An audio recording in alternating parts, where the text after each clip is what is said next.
بہرحال اس دنیا کا پیدا کرنے والا اللہ ہے، لیکن ہم کیسے مانیں کہ اس دنیا کو اللہ نے پیدا کیا ہے؟ سب سے پہلے یہ بات ماننی پڑے گی کہ اس دنیا کا کوئی خالق ہے، کوئی کریٹر ہے۔ دنیا دھماکے سے پیدا نہیں ہوئی، دنیا اپنے آپ نہیں بن گئی، بائی سیلف نہیں بن گئی۔ دنیا کی جو بھی ہم چیزیں دیکھ رہے ہیں یہ اپنے آپ نہیں بن گئیں، تو اتنا بڑا یونیورسل سسٹم اپنے آپ میں کیسے وجود میں آ سکتا ہے؟ کیسے اپنے آپ سورج نکل سکتا ہے؟ کیسے اپنے آپ گیلیکسیز وجود میں آ سکتی ہیں؟ کیسے اپنے آپ سیارے اور ستارے وجود میں آ سکتے ہیں؟ کیسے اپنے آپ دریا، ندیاں، ہوائیں یہ سب وجود میں آ سکتی؟ ظاہر ہے یہ ماننا پڑے گا کہ اس کا کوئی نہ کوئی بنانے والا ہے۔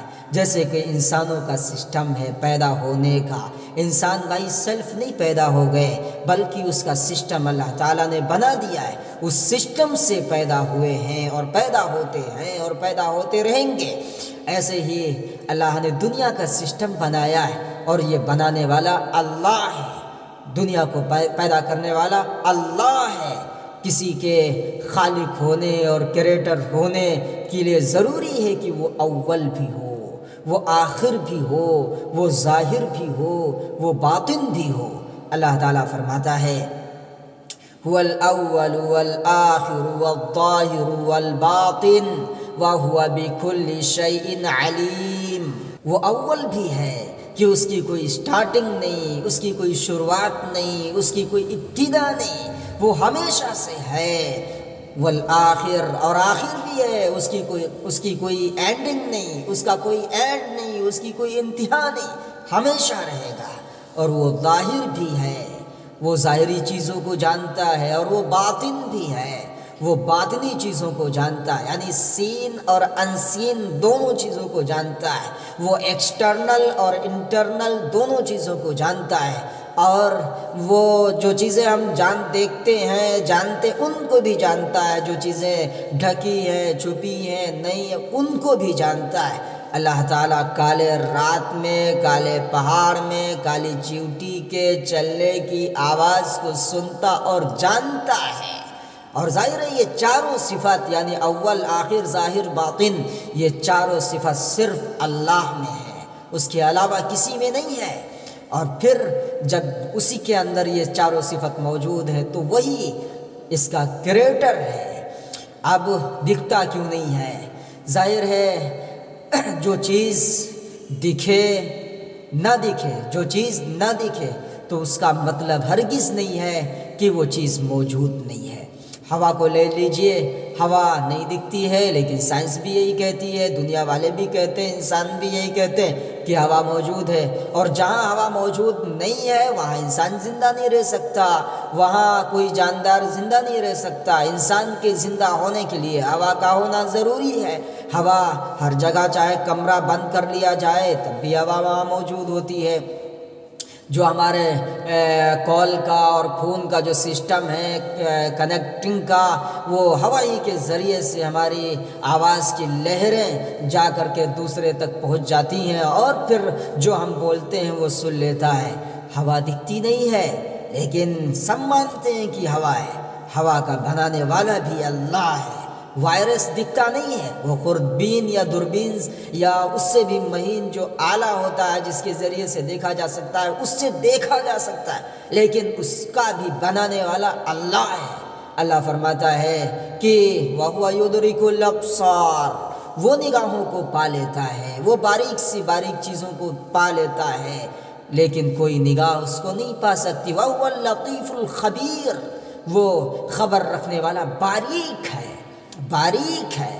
ہوا کو نہیں دیکھ سکتے، وہ ہوا کا بنانے والا ہے، اس سے بھی زیادہ باریک ہے۔ انسان کی آنکھیں اللہ تعالیٰ کے دیدار کی متحمل نہیں ہیں، اس کا دیدار برداشت نہیں کر سکتی۔ موسیٰ علیہ السلام نے ضد کی تھی، اللہ میں تجھے دیکھنا چاہتا ہوں، مجھے دکھا دیجئے۔ اللہ تعالیٰ نے فرمایا کہ اے موسیٰ لن ترانی، ہرگز نہیں دیکھ سکتے، تم مجھے نہیں دیکھ سکتے۔ لیکن موسیٰ علیہ السلام نے فرمایا کہ نہیں مجھے دیکھنا ہے، تو اللہ تعالیٰ نے فرمایا اچھا تو دیکھو، انظر الی الجبل، اس پہاڑ کو دیکھو، فَإِنِ اسْتَقَرَّ مَقَامَهُ، اگر اپنی جگہ قائم رہ سکے، فَسَوْفَ تَرَانِی، تو مجھے دیکھ لو گے۔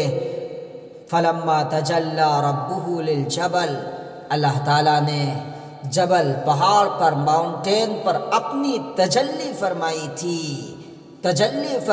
تھی تو فَجَعَلَهُ دَكَّا وَخَرَّ مُوسَىٰ صَعِقًا، پہاڑ چکنا چور ہو گیا، ریزہ ریزہ ہو گیا، اور موسیٰ علیہ السلام بے ہوش ہو کر گر پڑے، اور بعد میں ان کو معافی مانگنی پڑی کہ اللہ جو آپ نے کہا تھا وہ سچ ہے، میں آپ کو نہیں دیکھ سکتا۔ ظاہر ہے دنیا میں اللہ تعالیٰ کسی کو نہیں دکھ سکتے، کوئی انسان دیکھ ہی نہیں سکتا، انسانوں کی آنکھوں میں وہ طاقت نہیں ہے، ہائیلوجن کو برابر انسان نہیں دیکھ سکتا، اور سورج کو برابر انسان نہیں دیکھ سکتا، اس کا بنانے والا جو ہے اس کو کیسے انسان دیکھ سکتا ہے؟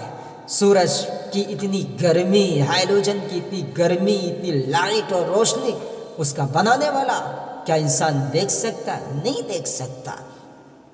مرنے کے بعد انسان کی آنکھوں میں اللہ تعالیٰ وہ طاقت پیدا فرمائیں گے، وہ قوت پیدا فرمائیں گے، وہ مضبوطی دیں گے جس سے جنت میں اللہ کا انسان دیدار کر سکتا ہے۔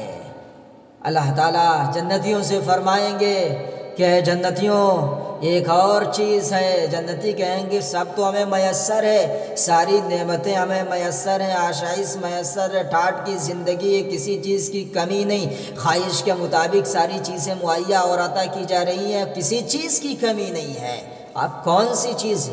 اللہ فرمائیں گے کہ میرا دیدار۔ جنتیوں کی سب سے بڑی جو نعمت ہوگی وہ اللہ تعالیٰ کا دیدار ہے، اللہ تعالیٰ کی زیارت ہے۔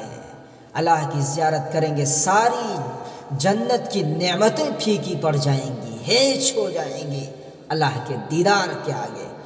اللہ تعالیٰ ہم سب کو اپنا دیدار نصیب فرمائے۔ بہرحال اللہ تعالیٰ ہر جگہ موجود ہے، اللہ ہی اس دنیا کا کریٹر ہے، اور اس کی خاص تجلی اور اس کا خاص نور مسجد حرام میں ہے، اور پھر مسجد نبوی میں ہے، اور پھر مسجد اقصیٰ میں ہے، اور پھر دنیا کی تمام مساجد میں اس کی خاص تجلی موجود ہے، اس کا خاص نور موجود ہے، اور پھر پوری دنیا میں اللہ تعالیٰ موجود ہے۔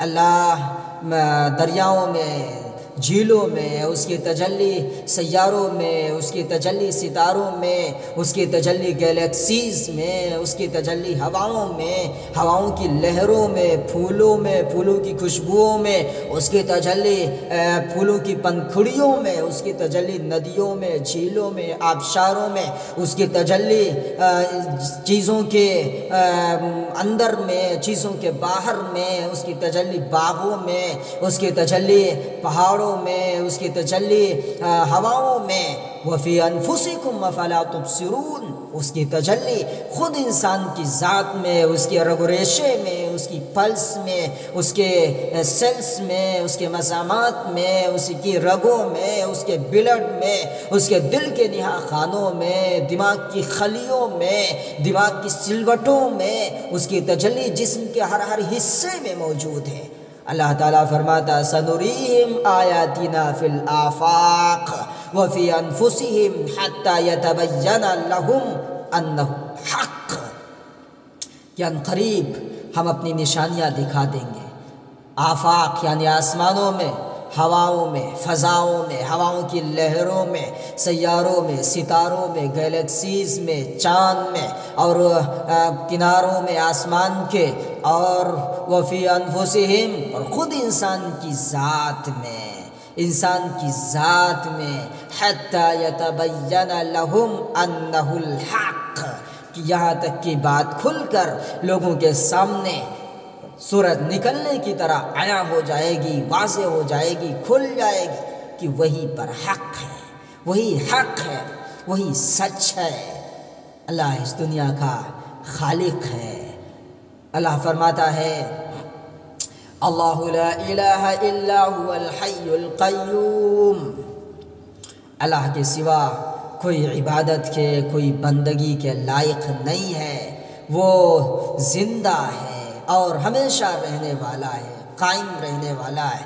اللہ کی کوئی مثال نہیں، اللہ کی کوئی مثیل نہیں، اللہ کا کوئی مجسمہ نہیں، اللہ کا کوئی اسٹرکچر نہیں، اللہ کا کوئی ڈھانچہ نہیں، اللہ کی کوئی امیج نہیں، اللہ کی کوئی فوٹو نہیں، اللہ کا کوئی کارٹون نہیں۔ وہ ان ساری چیزوں سے پاک ہے، وہ ان ساری چیزوں سے پاک ہے، وہ بے عیب ہے، وہ ان ساری چیزوں کا محتاج نہیں ہے، ساری چیزیں اس کی محتاج ہیں، وہ ان ساری چیزوں کا محتاج نہیں۔